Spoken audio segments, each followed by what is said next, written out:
अपने पराए बुजुर्ग नौजवान आप सभी का स्वागत है झलक लाइफस्टाइल ज्योतिष चैनल पर। हमारे नए और पुराने सभी व्यूअर्स के लिए आप सभी का बहुत बहुत स्वागत है।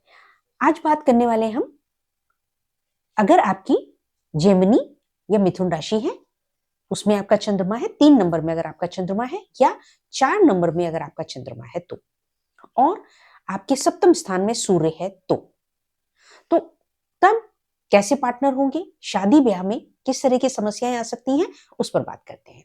और फिर हम बात करेंगे कि एक पत्री को जो सीरीज चल रही है कि कितने तरह से देखा जाता है, तो उसके बारे में भी फिर हम 8-10 पॉइंट्स देखेंगे कि कैसे कैसे पत्री को देखा जाता है।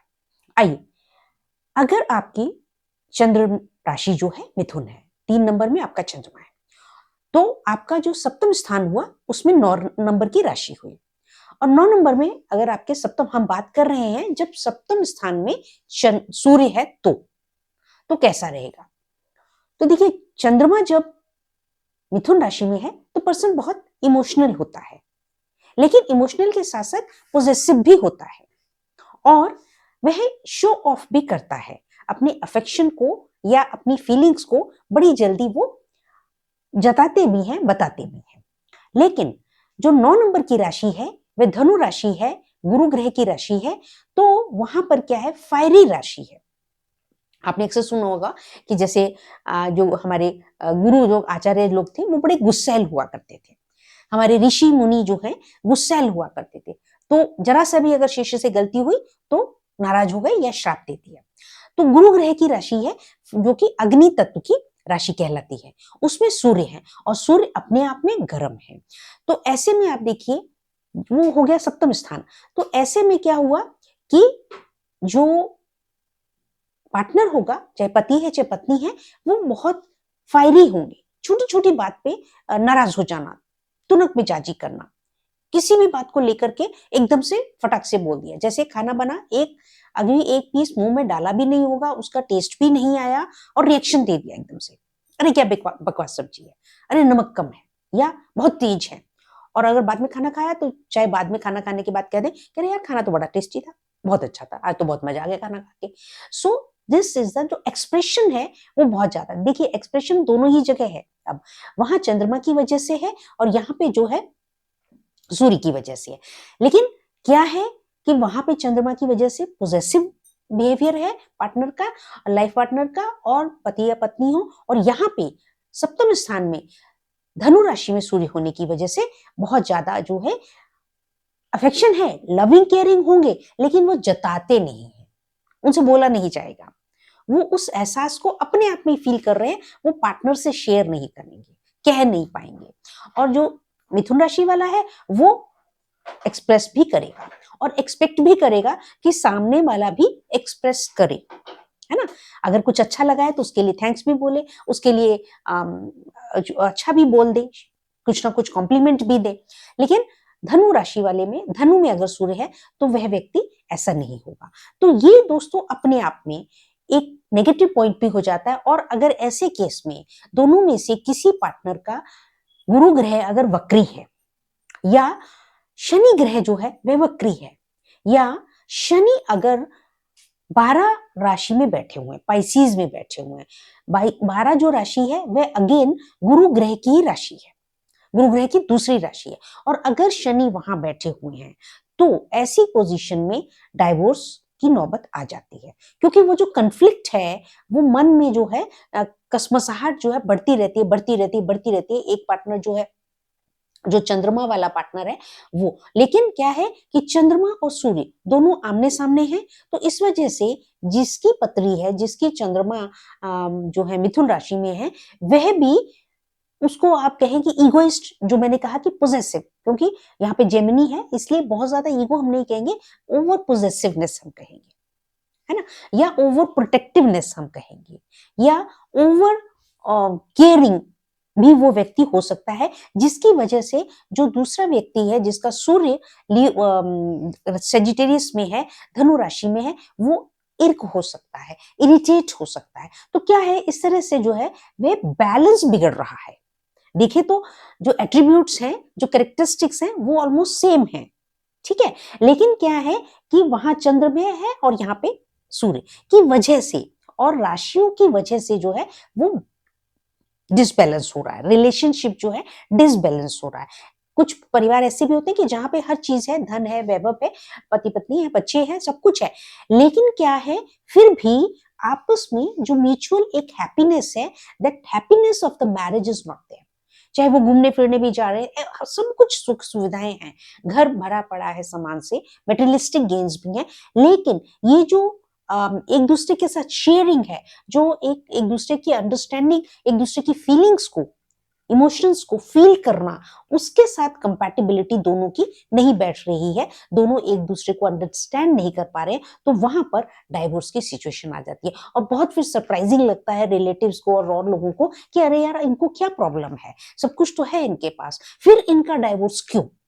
वो इसलिए क्योंकि मन में जो एक है वो कसमसाहट है। तो ऐसे में करना क्या होता है, वो तो वही दान और उनकी जो प्रक्रिया है, पूजा पाठ, और उसकी वजह से ही लाभ होगा। लेकिन बृहस्पति और शनि भी ऐसे में बहुत इंपॉर्टेंट पार्ट प्ले करते हैं। अब बात करते हैं हम कर्क राशि में। अगर आपकी कर्क राशि है, कर्क राशि में चंद्रमा है, तो यह चंद्रमा की स्वग्रही राशि है और फोर्थ हाउस का कारक है, चौथे घर का कारक है। और जो जीवन साथी है वो 7वें नंबर पे आ गई आपकी कैप्रिकॉन आ गया, जो कि आपकी 10 नंबर की राशि आ गई, मकर राशि आ गई।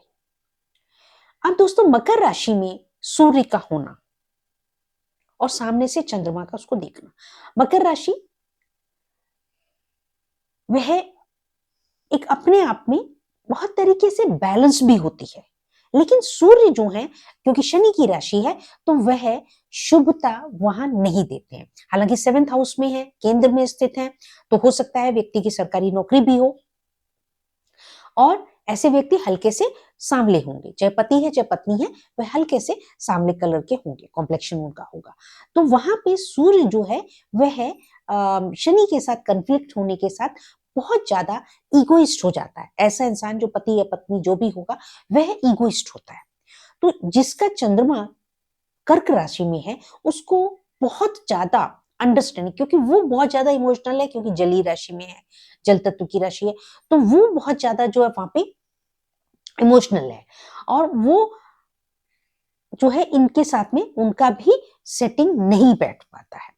और कई बार तो बहुत जल्दी शादी के कुछ ही महीनों के बाद में डाइवोर्स की ऐसा फील होने लगता है कि अगर चंद्रमा जो है वो बहुत ज्यादा ऐसे डिग्री पर हो तो वो एडमेंट पोजीशन हो जाती है कि नहीं मैं तो इसके साथ निभा ही नहीं सकती या मैं निभा ही नहीं सकता, हमारा तो चलेगा ही नहीं। तो बहुत जल्दी इंस्टेड ऑफ इट की वो एक दूसरे को अंडरस्टैंड करें, एक दूसरे को समझें, एक दूसरे की पॉजिटिविटी को समझें, एक्सेप्ट करें और दूसरे को अच्छी पॉजिटिविटी अपनी तरफ से दें, वो चीज आती ही नहीं है। वो एडजस्ट करना ही नहीं चाहते, दोनों में से एक भी व्यक्ति इसमें एडजस्ट करना ही नहीं चाहता, वो समय भी नहीं देना चाहते मैरिज को, और उनको लगता है कि बस हमें तो शादी करनी ही नहीं है। और ऐसे केस में जनरली जो है वो एक पार्टनर जो ऐसा होता है कि उसको शादी करने का मन भी नहीं होता, उसे लगता है कि अरे मेरे को तो ये बाधक बना दिया, मेरे को तो शादी जो है वो एक बंधन बन गई है, एक बाधक मेरी जीवन मजे मस्ती में था। और ऐसा व्यक्ति जिसका कि सूर्य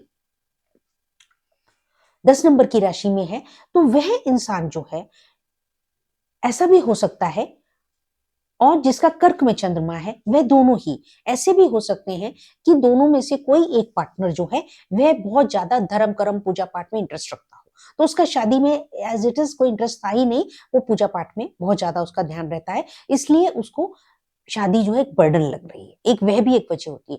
दूसरा इससे क्या होता है कि इसमें बहुत ज्यादा एक सोशल वर्क या helping out of the way, helping helping any second person, any Tom and Harry, कोई मतलब हर एक के लिए जो है अपना समय देने को तैयार, अपना पैसा लगाने को तैयार, जो उनका जो फाइनेंशियल मैनेजमेंट होता है, जो इमोशनल मैनेजमेंट होता है, वो एक तरफा होता है, तो वो मैनेज ही नहीं कर पाते हैं।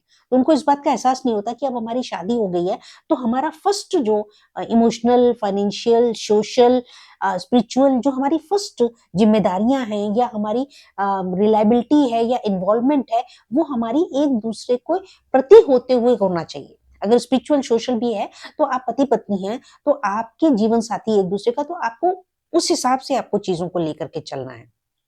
वहां देखना होगा, इसमें कॉन्ट्राडिक्टरी भी हो जाता है कि एक इंसान पूजा पाठ में बिलीव रखता है, फेथ रखता है, और दूसरा बिल्कुल भी बिलीव नहीं करता। वह टोटली एब्सोल्युटली, जिसका 10 नंबर में सूर्य है, वह टोटली एक जो है मेटेरियलिस्टिक कहें या एक मैकेनिकल लाइफ कहें, वह उस तरह की लाइफ जीना चाहता है या जीता है, उस तरह की जिंदगी जीता है। अपने काम से काम है, काम में बिजी है बहुत ज्यादा, या over involve in the job, profession, business में ओवर इन्वॉल्व है। तो उसी के पीछे, तो इस वजह से भी एक बहुत बड़ा कारण होता है कि मैरिज जो है खटाई पड़ती है। और अगर बृहस्पति और बुध और शुक्र अगर सपोर्टिव नहीं है तो वहां पर डाइवोर्स की सिचुएशन बनती है। तो दोस्तों, इस प्रकार से हमने ये 2 राशियों का और आज स्टडी किया। थैंक यू वेरी मच दोस्तों for watching the video. Kindly share it, like it. Thank you very much. Love you all.